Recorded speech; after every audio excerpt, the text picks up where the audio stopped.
War. Depending on what games you play, it's either changed irrevocably or it never changes at all. Myself, I like to think it's a little bit of both. There are moments of drastic evolution, but then, for what seems like an eternity, it stays exactly the same.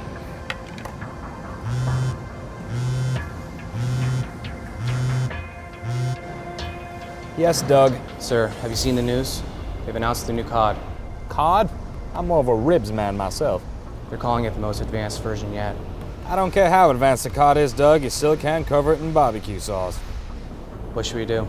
Same as ever, collect the facts. Remember, we only know what they want us to know. Our job is to look between the cracks. I'll be over soon. Some folks adapt to change. Others, like our poor friend Doug there, are terrified by it. Myself, I'm not against tradition. I like the comfort of a familiar taste as much as anyone, but when it comes to war, I'm hungry for something new.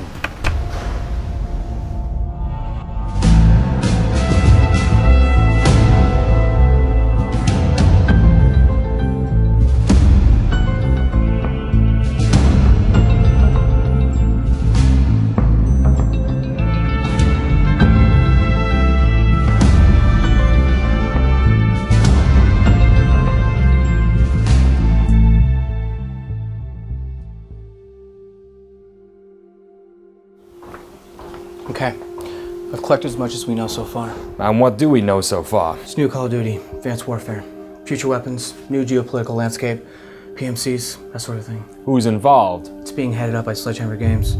They picked up the pieces on MW3 after that ugliness with Simpel and West. Also, Kevin Spacey's in it. He tweeted that he was excited. Oh, I'm sure he is. Next gen, current gen, whole new engine. You play as a single character for the entire game. Private Mitchell. Troy Baker is doing the voice work. Baker? You played Joel in The Last of Us, and Booker in Bioshock Infinite. Music composed by Harry Gregson Williams. He worked on Metal Gear Solid, MGS2, through to Phantom Pain. The last COD he worked on was the first Modern Warfare. And who is that? Oh, I just love Nobby Boy. What do you think? I think this pie has got a lot of fingers in it, so how about we start with the head chef? I believe that's you, Mr. Schofield. Glenn A. Schofield trained in both fine arts and business. He earned a BFA from the Pratt Institute and an MBA from Golden Gate University. After a number of years cutting his teeth as an artist, he became vice president at Crystal Dynamics. There he headed up development on Gex and Legacy of Kain, eventually moving to EA Redwood Studios as general manager of the company's Visceral Games. There he created his magnum opus through a collaboration with one Michael Condrey. Hi, I'm Michael Condrey. Dead Space, a new IP, went on to be the most successful new properties of the year, responsible for 2 sequels, comics, films, novels, and scaring the living shit out of grown men in their underwear. Oh, this video game is so gosh darn scary. I love playing it on my Sony PlayStation 3. You know, when I'm not enjoying my PS4 or my PlayStation Vita. Greatness awaits, baby. Just to be clear, that is a reference to Sony product placement in House of Cards, not an admission of games press corruption on my part. Believe me, if my voice was for sale, it would be to the highest bidder. And right now, that's Nintendo. Oh, and for the record, I hated Kane Lynch. Anyway, it appears Schofield and co were working on something else before they were asked to finish Modern Warfare 3, a third-person shooter set in a secret conflict during the Vietnam War. Seems they told our friends at Game Informer that they had a 15-minute demo before the team was moved onto MW3, a demo that was, and I quote, going for some Dead Space moments. That's the thing that keeps bugging me about this. Activision are no strangers to acquisitions and mergers, but their track record isn't great. We've a saying down in Gaffney, just because you've got prize chickens doesn't mean the farmer can't still spoil the eggs. Yeah. Wait, what? On one hand, you have Blizzard. When Activision merged with Vivendi, Blizzard retained autonomy. Regardless of whether or not you're happy with their releases since, they're free to operate as they please. But then Activision have a track record for working successful franchises into early graves. Guitar Hero, Tony Hawk Pro Skater. Call of Duty could well be on the way to joining that illustrious group. In fact, there are many gamers who would love nothing more than to witness this series wilt and die. But then there are external pressures too. Earlier this year, Respawn Entertainment, made up of many of the boys and girls who left during the development on MW3, released their first video game, Titanfall. It was critically acclaimed and sold rather well. There's a good chance that when we see a sequel, it will be multi-platform, and Respawn's second bite of the first-person cherry might just draw blood. While on the European front, DICE and EA are still trying to invade COD territory with their Battlefield series. They just have to release a game that actually works. I think I see what you're saying.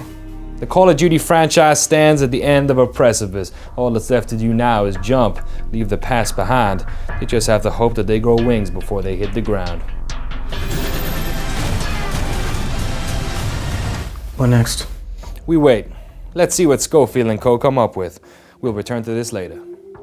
Thank you, Doug. So, Sledgehammer Games, this is quite the cross you've chosen to carry.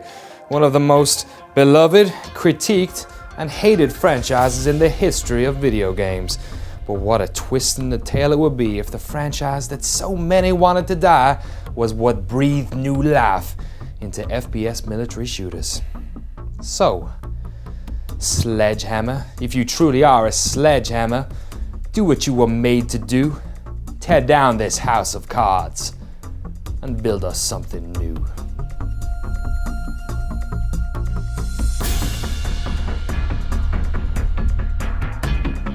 War. Depending on what games you play, it's either changed irrevocably or it never changes at all. Myself, I like to think it's a little bit of both. There are moments of drastic evolution, and then, for what seems like I hate that fucking drill, I wish it would shut up. I'm sure he is. One more time.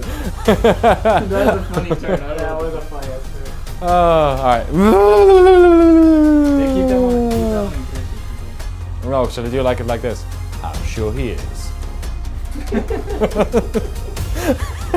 I'm sure he is.